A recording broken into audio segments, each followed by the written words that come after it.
Samahan niyo ako mag-pick dito sa Aliaga, Nueva Ecija. Ako po si Angelo Bernardo.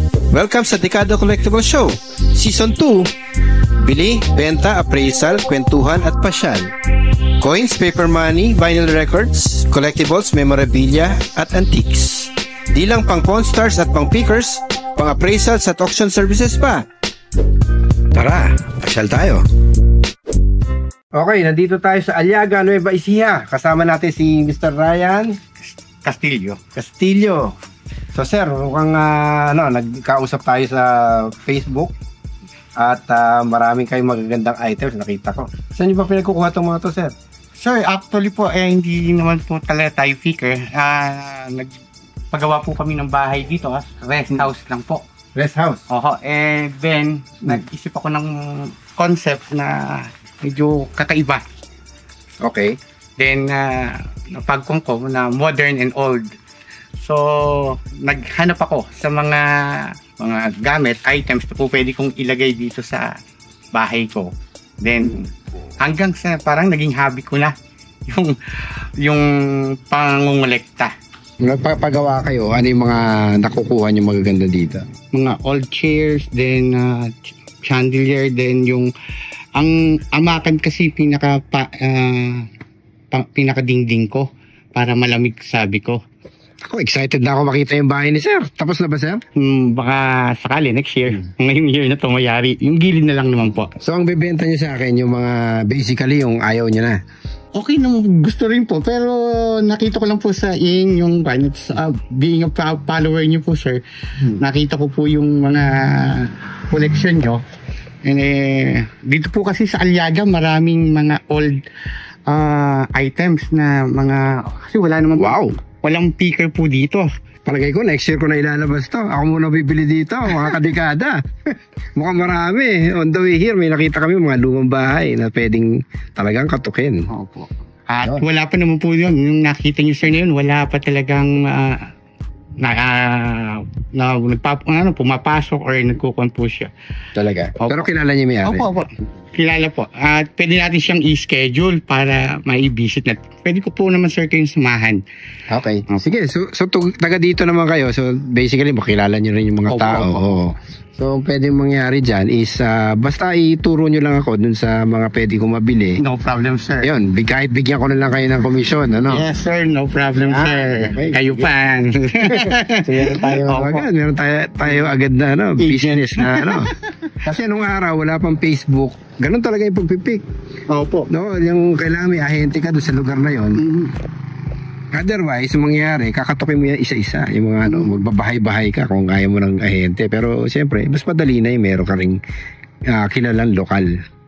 Ayun, okay. Para naka-ready na pag case na pagpunta. Sige. Sa location. So, anong unahin natin, sir? Yung loob ng bahay niyo o yung nandito sa labas? Sige, sir, tingnan muna natin yung sige. bahay para makita nyo yung naging concept ng sige. bahay namin. Okay, tara. Okay po.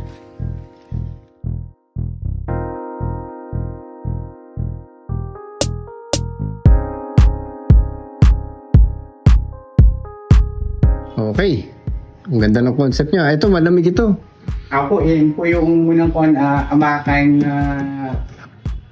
sa Laguna po ata na-order yan. Okay, meron ka electric pan. Gumagana ba itong mga to? Ay, opo, sir. Wow, ayos. Ito, parang nakasaksak pa. Yung TV. Yun mga pang-spin, nagugustuhan.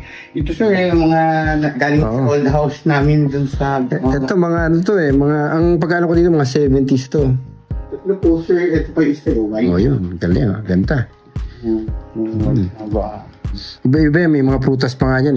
May mga ubas, ganun. Ganda. Okay. Sige, ano pa yung atin? Itong ganda. Ito sa old house nito galing. Opo. Ito pong kasi Aliaga is yung birhen po namin ay nag-iisa lang sa buong Pilipinas na Nuestra Señora de las Saleras. Nuestra Señora de las Saleras. Yes, sir. At may history, sir, na hanggang ngayon ay natanggal yung ninakaw, sir, yung pinaka-head niya. Ninakaw? Yes, sir. Ito, actually, dahil na kasi, sir. Kailan na yan? Kailan nanakaw yan? Hindi sir, yan ngayon yung ngayon. Pero sir, meron akong picture sir na ayun sir yung pinaka picture at bihira lang po yung may ganitong picture siguro. Mga ilang tao lang na deboto. So 1960s pa nawala yan, ano? Oh, I think sir, pero hindi po ako sigurado 50s or 60s. Okay. Kasi sir, ang ganda-ganda ng kanila talaga yung matatanda dito sa amin. Ito ang alam pagkakaklala nila sa aming Nuestra Señora de las Saleras. Tapos nung nawala po yung ang ulo niya, yung pagkanakaw, maraming dilubyo ang pinahaang Aliaga. Kung ano-ano pong nangyari. So hanggang ngayon, as this moment po, hindi pa nakikita yung pulo ng... Hindi pa? Opo. May mga sibat pa ako dito from Banawi.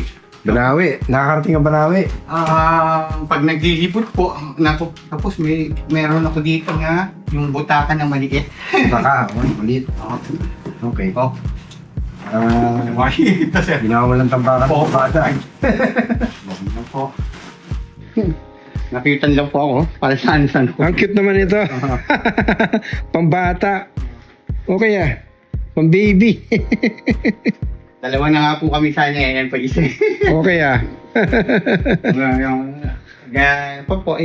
si Bat sa Pugaw.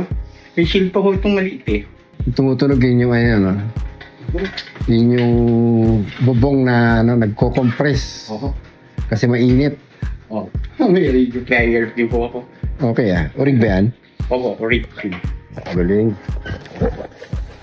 Binibenta mo to si Bat? Sir, wala nang problem. Ito sir, may pang-fencing ako. Pang-fencing, okay.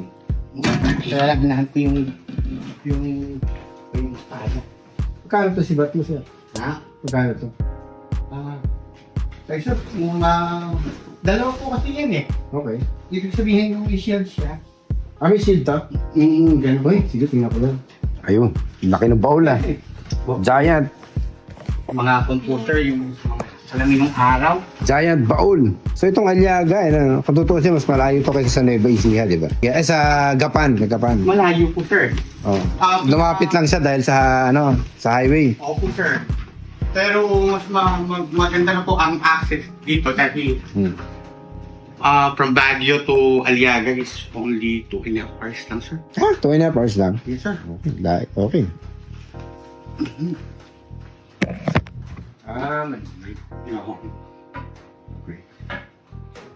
Sir, mga salamin ng araw, bubbles. Okay. Galing sa bahay ito. Iba-ibang klase sir mga salamin. May isang pagkita, merong bench. Yan sir yung maliit ko. Wala yung mga kahoy nito sir. Iba yung design niya sir sa Kaya itong mo, bawal yung military. World War II? Opo. O may nakang iba yung USRD yan? Wala po akong napansin sir. Sige, pero ikaw na lang nagpinta niyan? Opo sir, na lang. Okay, baka ko muna ito. Sige sir, no problem. Mga electric fan po sir, mga alam. Maganda kasi maganda siyang dahil tanso yung pinakamakina niya, hindi na yung mga seat ngayon, hindi ka mas malakas siyang Tsaka sir, dapat na kaya mo paganahin, ibig sabihin talagang luma. Yes sir. Maganda nun. Anong tatak nito sir? Standard sir. Standard? Standard to? Yes sir. Okay. Dalawa yung standard ko sir na yun eh. Bakal tayo? Bakal sir. Pure na bakal sir. Ayos Gumagana pa yung speeds niya. Ayan sir. Pwede yata sa shop to. Malakas sir. Kahit sir, for example, pinatay niyo na siya, itiis ko rin yung ikot niya. Okay. Ang tagal pang mawala nung pagkaka-ikot niya. Wala yung chandelier na galing pa sa old house to eh. Tapos ito, maring Oo. parang milk glass. Milk glass, no? Ganda Parang, ano yung bahay? 50s, 60s? Ay, 1940s pa. 40s pa? Okay.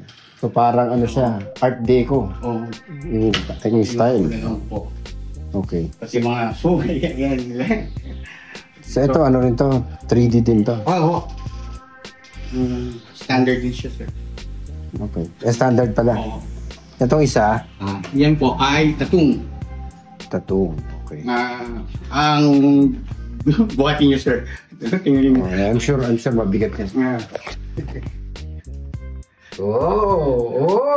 Mabigat nga! Ito naman, sir, nakakong ko nung nag-con po kami sa Ilocos, nakakita ko yung point. So, parang nagpipick ka na rin. Parang gano'n po, yung pong ibig Pero ang sabihin, pinipick mo, souvenir na parang ilalagay ko lang po dito sa bahay namin. pero pinipick mo, para doon sa mismo. Oo, minsan sir, pag okay, palitan ko naman ng iba, makakita ko ng ibang items na pwede to, bagay ito sa... Actually sir, marami na rin ako na meron pa nga sir ako, aparador na puyat na from 1920s pa ho. Nagalit yung misis ko, kung ilalagay dito Nasaan na? Ay, na-dispose ko na sir. Dispose mo na? Oo. So, binibenta mo rin itong electric pan. Pwede mo sir. Wala namang problema po. Pero parang mas maganda yung isa, yung green. Oo. Ayun po sir. Limang pen.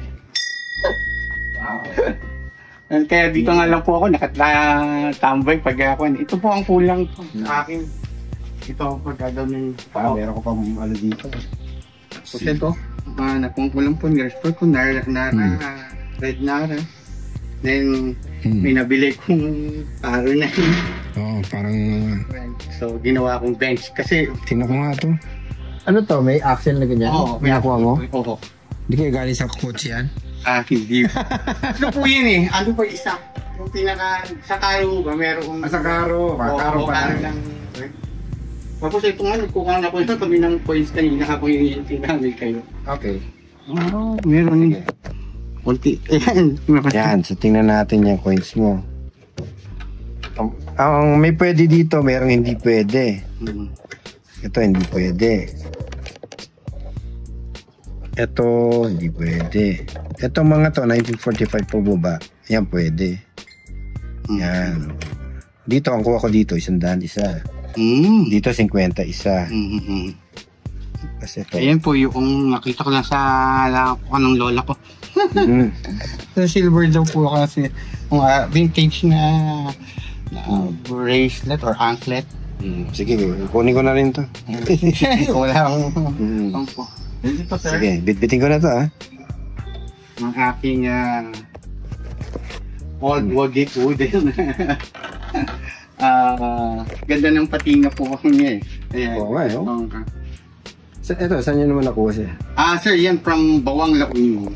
Bawang? Ano yan, galing ba sa Pere yan o no? Hindi po sir, parang sa bahay? Bahay po siya. Yung pagkakakon niya, ganda eh. Pikat siya, solid eh. Ayan, ginawa ko lang design. Kaya dalawa lang nakita ko. Ito sir, almost 1,500 ko lang nabili eh. Mura. Tapos sabi ko, mas mainam na to, pabagay pa.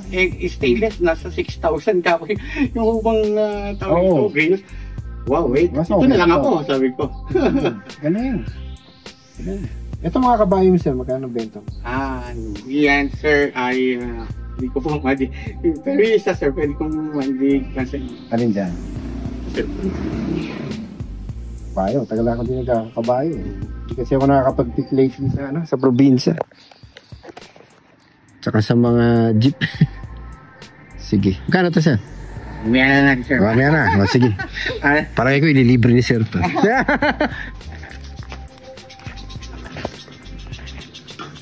Yung isa radio flyer po, yung maliit yung plastic yung bike kung hanggang yan po. Yung maliit. So ito ay Roadmaster. Original to? Opo sir. Roadmaster. Okay. Ay, mga bote. Ay, mga bote sir. Sige, tingnan ko yung mga bote. Ayos May nga lang po parang ano na yung tansan, ano? Parang napabayaan ito. So, ito yung mga bote nung ano. Ito 80s. Yan. Ito 90s. College. College, hindi mo ko itong college. Mga mid-90s. Ito rin, college. 90s. Go. Dito dapat ito. Kaso, siraan na yung ano mo. Baka bumigay eh. Baka bumigay. Sa bigat kasi may laman sir. Okay. Yan, yung mga gas tank sa mga jeep. Ano pa yan? World War II pa yan? Oo. 1963. May year pa. 63. 63 na. Oo. Okay, may World War II na ganyan. 1940s sinata. Ito 1963 63. Baka ito eh. Ito yung... Ewan ko lang, pero parang ano. Yan po yata yung pinaka... May mas mga luma pa dyan. Ayun, ibang mga first. So ito yung ano. Sir, ito ang pan. San Miguel na tinatawag nilang kariton. Ginawa kong David. Oo nga, kariton nga ito. Kariton sir. Napakabigat sir nito. Sakaya natin lalagay ito pag nabilog. Ay, basta gumagahan ko ng mga kariton na ganyan. Ito yung ano, original na water. Ito yung original na water dispenser. Yan sir. Yan ang po talaga. Wala na po ba? Oo. Medyo nag-stack up na po siya. Stack up na siya. Okay. Sige, ano, lipat na tayo. Daming ano. Naipon na yung mga gamit. Kailangan ng bago shop. Ito sir, kakasya. Kaya may butas eh. Pwede yan gawin mong ano, plant box. Opo sir. Yan pwede naman sir tapalan kung kaya lang naman po sila nagkakaroon ng pan dahil pinaglulutuan kasi yung init sir. Pero kung tubig lang sir yung ilalagay mo dyan. Makapal eh. Oo. Pwede naman ho. Ayan ho, sabi ko kahit okay yan, garden action. Lagay ko dito, lagyan ko nung yung mga parang water lily, yung mga halaman po. Kaya iba, kung may mga boya ka, opo. Baling gusto ko, ano yan, yung sibat. Oo sir. Yung coins na nasa bulsa ko. Sa bulsa mo rin sir, okay. Okay sir. Tapos yung kabayo. Ito, iniisip ko pa dito kung kukunin ko. Yung jeep. Tsaka yun. Tapos yung batibot mo. Yung batibot ka pa eh.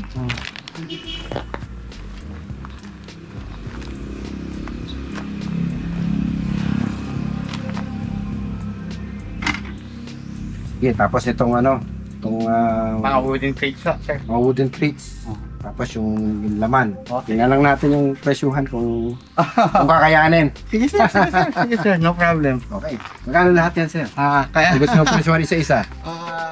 Kayo po sir, nasa sa inyo, magkapan tayo.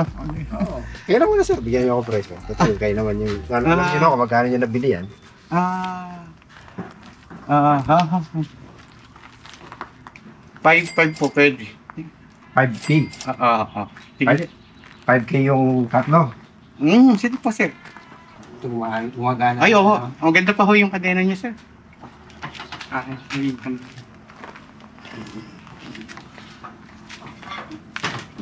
Original pa. Oo.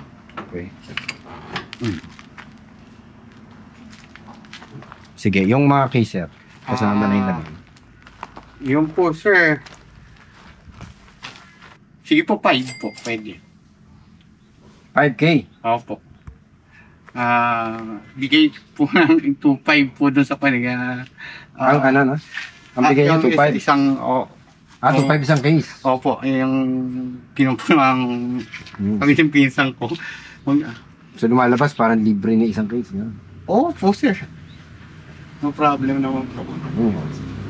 Ito sir, yung time. So yung 5. Dalawa na yan. Okay. Sipang ko. Okay. Kung kunyari yung ano, yung radio flyer lang kunyari. Radio flyer sir, pwede na sir ako sa 1K dyan. 1K yung. Kung nagpamahal dyan, yung kabayo sir. Medyo sir, talagang nasa around 1.5, 1.7 ang pana nila dyan. Okay. Mahal na pala ng kabayo. Totoo po sir. Parang ako yata yung nagpamahal niya. Yung sa Saraw, medyo nape-pace out na eh. So, yung demand ng siyempre ho, sa Pina, hindi na nila pwedeng ibiyahe yung mga jeep nung medyo old na. So, ang ginagawa na lang nila, Kinatch up na lang nila, then binebenta yung mga ornamental na pwedeng pakinabangan. Hindi kaya magmumura na yan kasi ano na, dumami na yung jeep na available para dyan. Sir, na yun, wala silang ganyan, sir. Wala silang hood yung mga bagong jeep natin. Walang hood. Wala pong hood na paglalagyan ng ganyan. Sir, tanggalin na natin yung kabayo. Okay. 3K. Yung dalawa. 3.5, sir. Done. Pwede? Okay. Yeah. Okay, dito naman. Na-imagine ko matagal kami magsasama nito. Gano'ng katagal sa inyo to, sir? 2-3 months pa lang. Bago lang, Kasi sir, meron dito sir na nagsara na grocery stores nung pang tapat ng public high school. Okay. So matagal siyang na abandon, and then i-renovate niya. Kataon lang sir na nakilala natin yung mga giging karpintero po doon. So yung mga laman po ng mga items doon ay kinuha niya. So luckily may nakita po tayong ganyan, kinuha ko. Meron bang may signage ba yan? Sir, may mga yung andun po sa aking pinsan meron. Dako. Tapos puntahan natin to. Meron ako dyan sir, yung pang bottle opener pang nakuha. Ng Coke? Pepsi. Ayun po sir, nakadikit doon. Sige nga, tingnan natin. Ayun po sir. Ngayon, mahirap yung pansin niya. Oo. Pwede 600 na sir. Sige, hindi ko natatawaran niya. Okay. Medyo halos ganun na rin yung bentahan. Pasa ko lang ako. Okay. Dito ako sa Manila. Sige sir, yung bote sir, okay. Pwede bang yan? Mga bote plus yung mga kahoy. Pwede ba sa 3K? 3.5 sir, ulit. 3.5 ulit? Sige sir. Thank you. No problem sir. Ayan, so ano to? Yung bote ng Coke plus yung mga coins plus ito plus yung mga bote tsaka yung kahoy 7,950. Okay? Okay sir. 7,950? No problem sir. Sige, bayaran na ito sir. Okay, thank you sir. Wala na po akong 50. Keep the change sir. Yeah, 7.9 na. Keep the change. Okay, thank you very much sir. Sige po, maraming salamat. So pasalan natin yung pinsan mo. Okay, no problem sir. Okay, sige. Sir, ito. Ay, sige po. Free na ba to? Oh sir, no problem. Kung meron mga ako din Lalagay ko dito sa jeep. Sa pedal car. Maraming salamat. Yan. Hindi ba ito mabasagin? Hindi sir. Talaga nung araw pa lang yan sir. Drink responsibly Hirap talaga mag-pick. Nakalimutan ko pa naman magdala ng pampalit. Ganyan talaga, mainit, malikabok. At minsan madilim. Pero ganyan talaga ang buhay. Trabaho. So naalala ko dito sa pick na to, yung mga nung unang beses ako nagpipick. Pagkagaling ko sa stock market, nagsimula na ako mag-business ng picking. At naalala ko yung doon sa mga pagbili ko ng wooden case, naalala ko noon na nag-jeep ako. At may 10 akong gano'n na wooden case na naka-jeep. Tapos ako sa sarili ko kasi sanay ako noon dan sa yung may nagda-drive sa akin, gano'n. Tapos nag-attend ako ng mga corporate meeting na mga kausap ko, mga CEO. Tapos ayun, nandun lang ako sa jeep. At wala akong ginagawa. Kung hindi mag-pick, maglibot-libot sa iba't ibang bayan, lalo na sa Bulacan tsaka sa Pampanga. Pedal car, matagal na rin ako hindi nakakuha yan. Totoo ako, nakakuha na rin ulit ako. At sa mura pa yung pagkabili ko doon. Okay, yung mga bote, ayun, medyo extraordinary yun kasi first time ko nakakita ng ganun karaming 1990s na bote na may laman pa. At yung tansan medyo buo pa. Sa coins, regular lang yung coins, okay lang yun. Bottle opener, 600, medyo okay, mataas na sa akin yun. As a picker, medyo mataas sa akin yun. Pero okay lang, hindi naman kaso yun. Yun, kaya yung tricycle, yung flyer, okay lang yun. Mura din yung pagkakuha ko nun. Tapos, mukhang marami pa kami magiging business nito. Kaya, so, doon na tayo sa sunod na bayan. Tingnan natin kung ano makuha natin doon. See you, Katikada.